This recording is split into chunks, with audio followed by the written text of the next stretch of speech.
Hi, I'm Brian, and this is another one of those salvage cars. I just did a video on inspecting a Ram pickup truck that was a double salvage. This one was just about as bad. I got this car for free from a family member. It leaked too much oil for them to drive, and so they just parked it. You'd have to basically put in several quarts of oil in order to get from here to there, so they just parked it and left it. I loaded it up on my winch trailer, brought it home, and then during COVID, because that's when I got the car, I went ahead and tore it down and discovered what the leak is about. This video is just about where it was leaking. The next video is going to be the teardown of why it was leaking. Third video is going to be about how I fixed the leak. And then the fourth video, it might go 4 or 5, is on the refinishing of the hood.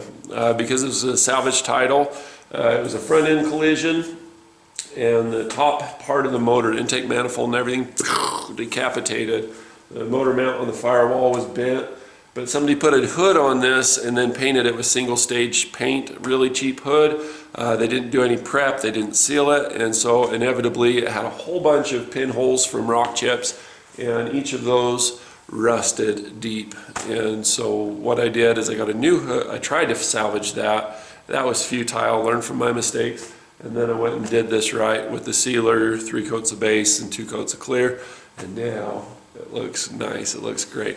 In order to do that and to get the results that I have, I had to build a painting booth out of an Easy Up. Who doesn't have an Easy Up? So I'll go over the pros and cons of that and all that kind of stuff. Stay tuned. This is the first in a 5 or 6 part series on it. It's all filmed and done, by the way, on getting this salvage title back to restored status. The title already says restored, but now it is really restored. Brian's Mobile One. So this Subaru has a massive oil leak.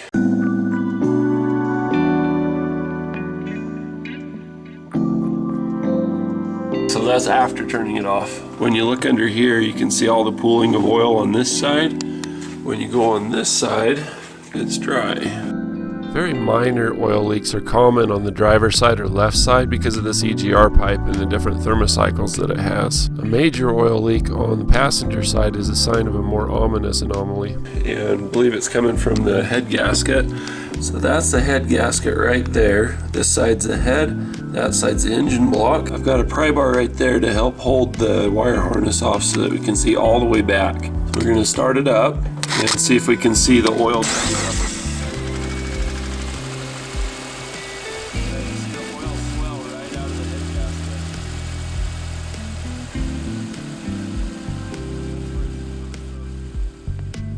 The surface was wiped clean and sprayed off with solvent and allowed to dry thoroughly. So here it is from another angle.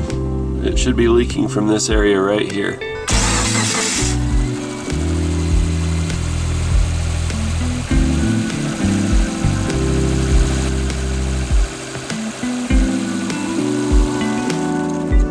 We know the head gasket's bad because we've seen the oil dripping out of it. You saw it drip off the top, but what about the tailpipe? If a head gasket fails, it can go any which way. Compression gases can go into the coolant jacket and vice versa. Coolant can go into the cylinder, but also this oil that's leaking could also be leaking into the cylinder. Let's look at the tailpipe and see what we get. Not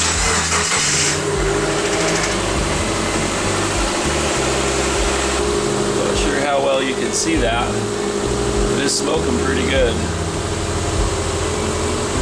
When you have white smoke, it could be raw fuel, it could be a lot of oil. A little bit of oil is usually blue, a little blue tinge to it.